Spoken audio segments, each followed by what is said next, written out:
everybody, Dr. Donna here, and I am here with the fabulous Dr. Claire. Some of you have actually met Dr. Claire when we have done our thermography workshop in office. We're kind of not doing stuff like that right now. So we decided to give you a little thermography 101. Some of you have seen Dr. Claire in the office, you've gotten your therm results, you know why we love thermography. And to a lot of you, thermography is a brand new concept. So we kind of came up with a few questions that would be able to answer the basics, so that if your doctor tells you it's time to get a mammogram, or you're just interested to find out a little bit more about your own breast health, you kind of lay out your options and you figure out what might work. So, first question, of course, is what is thermography? Good question. Great question. So actually, thermography it's a camera, and it reads infrared, which is heat that's being emitted off of your body. And it happens to be a great way, as you would use the term breast health, of following your breast health, because we can see so many other things. The great thing about it is this is technology that has been around going back to actually World War I. Wow. And a lot of people, I help people see it at this point, is when you're looking, when you go back to the military and how they can see things in the middle of the night when it's all black, that's basically the same technology. It's just been modified to accommodate health and vascular reasons. Perfect. And you've been doing this for how long? Oh gosh, I've been a clinical thermologist for almost 10 years now. Wow. But I've been getting thermograms since the 90s. Like, how long's that been around? Okay, so when you're looking at infrared thermography for breast health, it's actually been around since 1962. Wow. And I was very lucky and blessed to be trained by one of the pioneers of infrared thermography, and I ended up studying with him for a long time, and he's recently passed. But so not he's yesterday, been doing it didn't just come out. 65. Okay. He's been doing research since quite a bit of time. What's the process like? So somebody comes in, I haven't had a mammogram done, but I hear that that's super painful, and I kind of heard what that's like. What is thermography like? It's actually really simple in the fact that, first of all, where a mammogram, they're smashing your breast between metal plates that can put up to 67 pounds of pressure. When it comes to infrared thermography, you're actually just in front of a camera like we're doing right now. My technicians, we have everybody behind a privacy screen, so nobody sees you. And the pictures that we are taking are very colorful, but we can't tell you what you look like or any of it. So, and that's primarily it. It's usually about 20 to 30 minutes. And we have very specific protocols that we follow that you wouldn't know, but it has to be done very specifically. Sure. But one of the important things that we do that kind of sets us off when it comes to infrared thermography is we take our first set of pictures, which doesn't take long, but then we put your hands in cool water for about 60 seconds, and then we take your second set of pictures, and that's primarily what it's all about. Why? Well, what happens is, since this is innate family chiropractic, our body has its own innate intelligence, and that innate intelligence knows its normal blood supply. So when we get cold, to just put in our hands in cool water, blood will leave our extremities, including our breasts, and we'll go to our organs to keep our organs warm. That's normal. It's what we call a normal physiological response. But if you have cancer growing inside your breast, cancer actually creates its own blood supply through a process called angiogenesis. That blood supply is not part of the innate intelligence. So it's not going to go to the organs, it's actually going to stay where the cancer is and feed that cancer.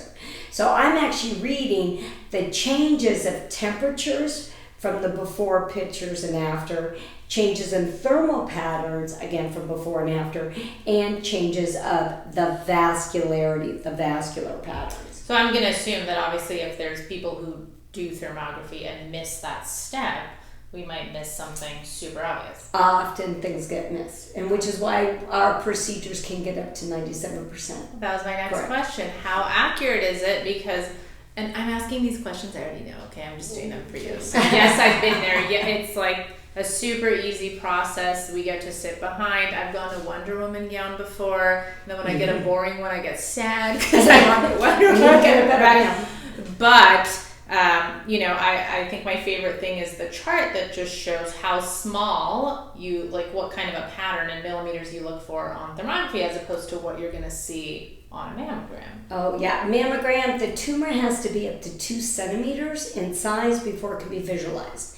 That is because infrared thermography, we're actually looking at physiology. So we're catching the cancer or the abnormal breast health before at the very beginning. When you're looking at mammograms, ultrasounds, self-breast exams, sonograms, any of those MRIs, all of those other diagnostics or screening methods, they're called anatomical. The tumor has to be 2 centimeters. That's 7 years into a breast cancer scenario.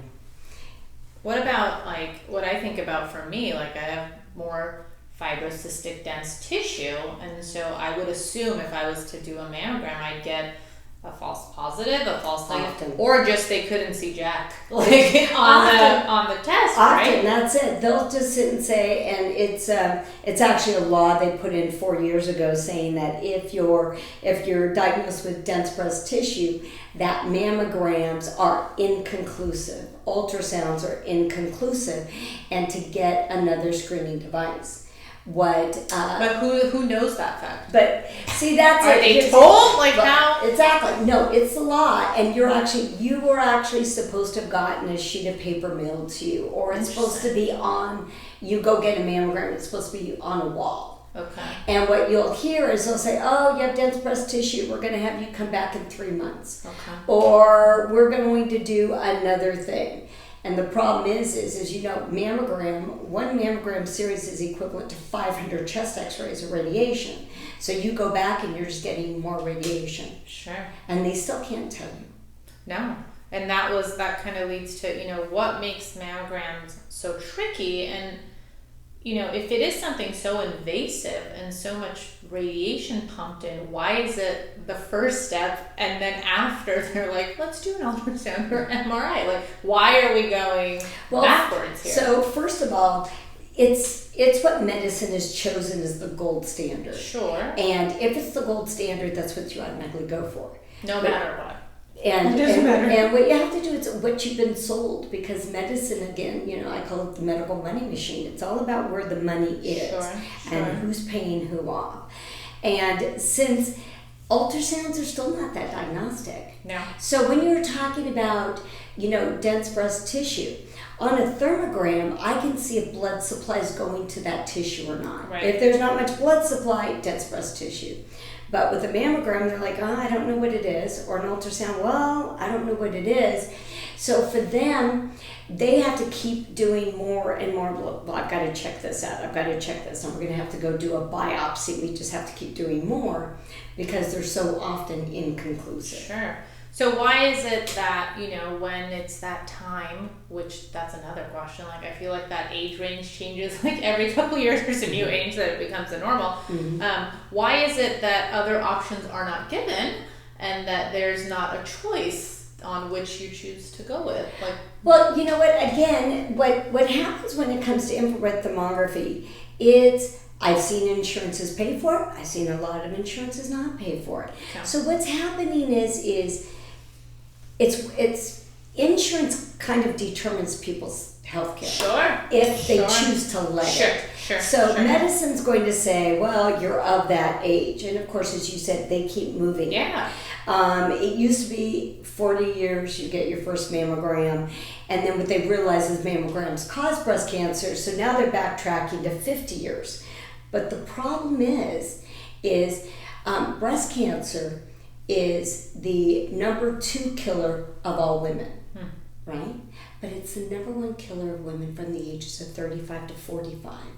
So if you take out, that's why they're in a struggle. Right. They're in a struggle saying, well, it's the number 1 killer of women young, but if I give them mammograms and I'm killing them, you know, I've always felt sorry for medicine. I feel sorry for all of them.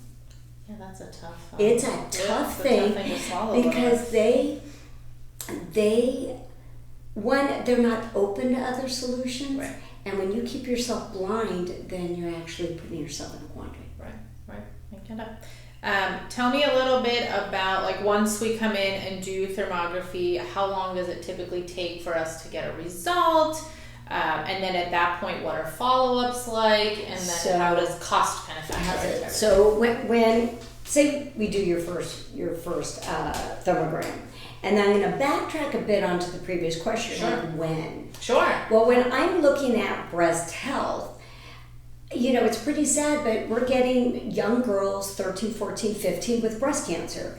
So I'm a strong proponent that when they're going through puberty, that you start doing annual thermograms, because then I'm following the breast health. Oh my God, I would have loved that as a teenager, considering I had crazy migraines, like stuff going on that I'm sure were like hormone induced. And if I would have known something early on, you got it. And as you were saying, one of the things is we can determine if your hormones. We can determine if the lump has vascularity to it or not. If it's not, then it's cystic fibrocystic. So that's where we would like, because we want to follow your breast health for the many years. But once we've done the thermogram, it's a 9-page written report, and then you'll get an audio of me explaining the report to you, and usually that happens within 5 to 7 days. And depending on what we're looking at, see, I'm looking at breast health. I'm not looking at whether you have cancer or not. Sure. I want to see other factors if your breast is not healthy. And if it's not healthy, I'll say, okay, here are some things you can do to make your breast healthy, and then come back in 3 months, 6 months, 9 months, whatever it is, or annually, so we can be following your breast health. So it all depends on what we're seeing as to what my recommendations. Most of the time, I'll see you annual, and and we'll go from this there. is what we want. And look, we're very used to, when we talk about mammograms, we talk about breast health, that's it. I think one of the coolest things about thermography is we're taking a look from, like, here, axillary region, all the way down. So we're seeing a ton of different patterns. We're seeing a ton of just different areas that all contribute to that area. It's not singular, and I'm sure Dr. Claire would be the first to tell you that when we talk about breast health, a lot of times or breast issues, it's not just singular to the breast. A lot of time it's lymph node, it's axillary, it's above, like there's stuff that's feeding that part of the body. Very important when you're saying that, because mammograms, as you were saying, is only the fleshy part of the breast. Well, only 30% of breast cancer is found in the fleshy part of the breast. 70% is happening either in the upper outer quadrants, as you're saying, all of these other quadrants that a thermogram can see. And then again, we can also determine and see there are certain vascular and thermal patterns which indicate hormone imbalance, etc., that I'd be able to see that nobody else would, which would be a game changer for fertility. Huge. If we did that from an early age, because migraines, the fact that fertility is such a massive issue, or infertility or challenges are such a massive issue. Imagine if we did this from a young age, could choose some better patterns, and then we'd be able to change that. So come that time that we want to start a family, we're not then going to pick, I don't know how many years to go down and do everything the last, because if it's last minute, you're saying, oh, I want to start a family now, and you have X amount of time, then it ends up, going through infertility treatments. Yeah, it's a lot. Well, and side effect of that's breast cancer. I know. So that's the toughest, because that's a hard one. It's a lot of hormone type stuff. But what parts of the body can we do thermography on? Because we're talking breast health, but that's not the only part that we can do. The entire body. I can actually diagnose over 150 conditions. Wow. From clogged carotid arteries, which would be stroke potential, migraines, deep vein thrombosis, so vasculars, lymphatics. So are we doing like head and neck would go as one? Head and neck goes as one. Then you can do torso, or you can do upper body and lower body. Okay. So even for neurological, we can actually, when we do upper body, we can actually see a nerve dermatoma, as you would see from a nerve going down into the arm. It's being affected neurologically. Same with the legs. Okay. And then when it comes to abdominal issues, it's not so much, ooh, I can see cancer, Sure. but what I can see is abnormal thermal patterns and heat patterns, which would be indicative, okay, well, your digestive issue, everybody, is saying it's your pancreas. Well, actually, your quote unquote, very warm, all the abnormalities is showing on, say it's your gallbladder or liver. Sure. So that helps direct the person into Why have I never done an abdominal one? I'm not going to sign myself up for that. I'm going to assume each region of the body probably has a different cost, since we're talking about breast health. Can you kind of tell us what that will look like, or a range of what that might be? I'm going to tell you that the best, I don't know a lot of my pricing, except when it comes to the breast thermogram.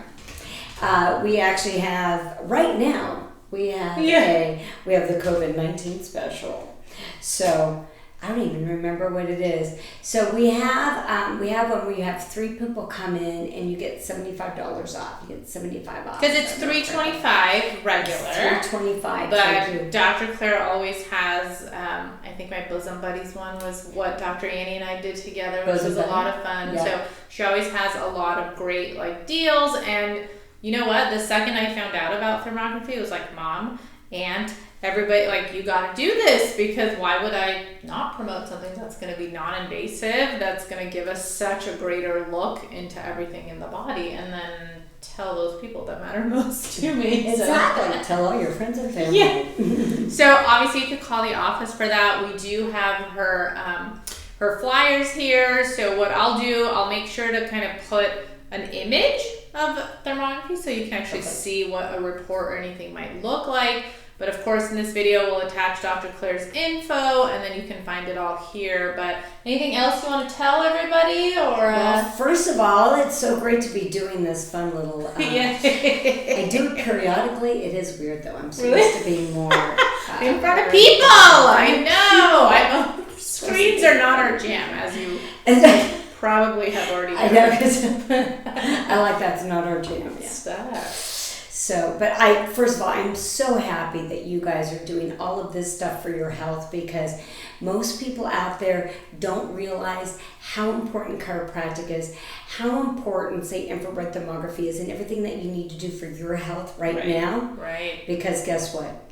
It's all about your immune system, and that's all coming back down to boosting, getting the chiropractic care for your and just actively doing something for yourself, right? Get out in the sun. Eat better, go outside, exercise. We can't just sit back and let things happen to us and then fall into the place of, wham, they happened to me. No, they didn't just happen. They happened because we didn't take action.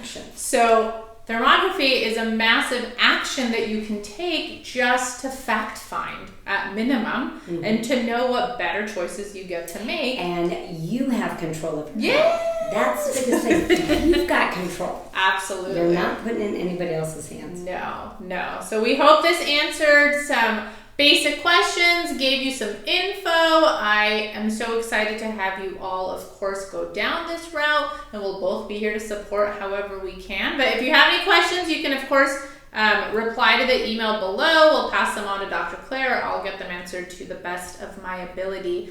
Have a beautiful day, guys. Bye. Thank you.